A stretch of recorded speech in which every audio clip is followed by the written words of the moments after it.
మీరు తీసుకునే అదే మందులు, అదే నాణ్యమైన మందులు, కానీ సగం ధరకే.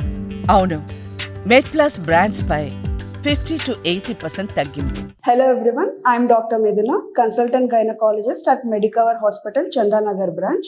గర్భస్రావం అనేది అబార్షన్స్ డిఫరెంట్ టైప్స్ ఉంటాయండి.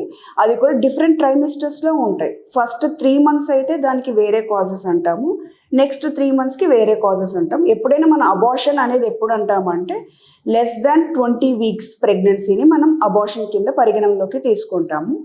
ఫస్ట్ 3 monthsలో మెయిన్గా మనకి ఎక్కువగా అబార్షన్స్ జరిగేది ఏంటంటే జెనెటిక్ ఆర్ క్రోమోజోమల్ డిఫెక్ట్స్ వల్ల అండి.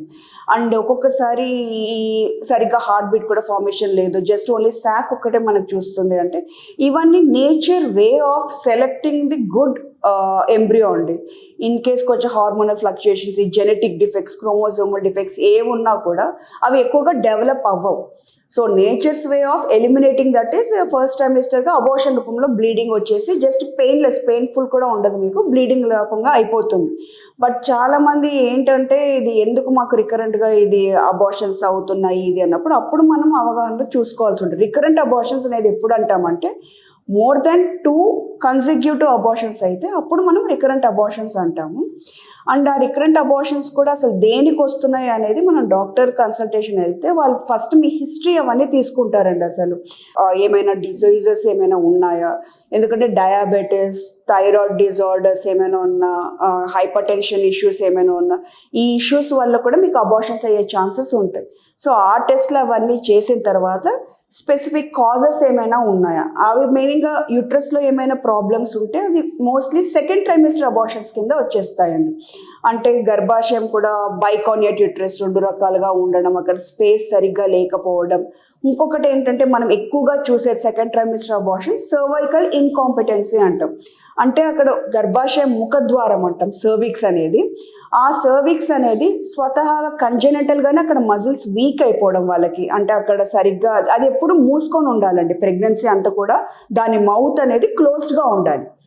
ప్రెగ్నెన్సీ లాస్ట్ స్టేజెస్లో డెలివరీ అప్పుడు అది ఓపెన్ అయ్యి బేబీ దాని నుంచి వస్తుంది మనకి. అక్కడ మజిల్స్ కానీ ఏ కారణమైన కంజెనటల్ వల్ల అయినా లేకపోతే ఇంకా వేరే సర్జరీస్ ఏమైనా దాని చుట్టుపక్కల ఏమైనా చేసిన మజిల్స్ వీక్గా ఉంటే అది కొంచెం ఓపెన్ అయిపోయి అప్పుడే ఫార్మేషన్ అయిన ఎంబ్రియోని దాని ద్వారా అక్కడి నుంచి వచ్చేస్తుంది. దాన్ని మనం సర్వైకల్ ఇన్కాంపిటెన్సీ అంటాము.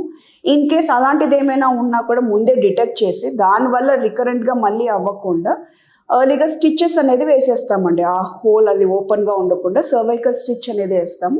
సో అలా అయితే మనం చూసుకోగలుగుతాము.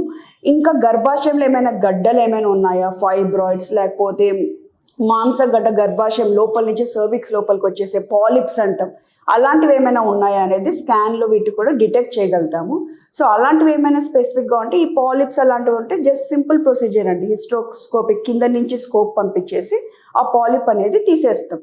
అండ్ ఫైబ్రాయిడ్స్ లాగా ఏమైనా ఉంటే ఆ సింగిల్ ఫైబ్రాయిడ్స్ అనేది మయోమెక్టమీ అనే ప్రొసీజర్ ఉంటుంది. జస్ట్ ఆ ఫైబ్రాయిడ్ తీసేసి మీకు ఫర్టిలిటీ అయితే ఏ ప్రాబ్లం రాకుండా అయితే చూసుకోగలుగుతారు. బట్ ఇవన్నీ మీరు డాక్టర్ హెల్ప్ వెళ్తేనే స్కాన్స్ వీటన్నిటిలోనే మనకి బయటకు వస్తాయి. సో రికరెంట్గా ఇవి కాకుండా అయితే మనం ముందే జాగ్రత్తలు తీసుకోవచ్చు. బట్ 1 time అబార్షన్ 2 times అయినప్పుడు మీరు అంత వర్రీ అవ్వాల్సిన అవసరం లేదు. నెక్స్ట్ టైం మాకు సక్సెస్ రేట్ ఎట్లా ఏంటి అని. నార్మల్లీ 10-30% ఇవన్నీ ఏం కాజెస్ ఏం లేకుండా కూడా మనం న్యాచురల్గా అబార్షన్స్ చూస్తూ ఉంటామండి. That is also common. వాటికి రీజన్స్ అయితే ఏమీ ఉండవు. దానికి నేనేదో తప్పు చేశానా, దేనేమైనా సరిగ్గా ఫుడ్ తినలేదా, దేనివల్ల ఇలా అయ్యింది అనేది చాలామంది భయపడుతూ ఉంటారు. No need to worry. అదేదో అయ్యింది కాబట్టి నెక్స్ట్ టైం మీకు అవ్వదు అని అయితే రీజన్స్ లేవు. ఈ కాజెస్ ఏవీ లేదు, న్యాచురల్గా వితౌట్ అన్నోన్ కాజ్ వల్ల అయిన వాళ్ళకు కూడా ప్రెగ్నెన్సీ వచ్చే ఛాన్సెస్ చాలా ఎక్కువగా ఉంటాయి తర్వాత కూడా.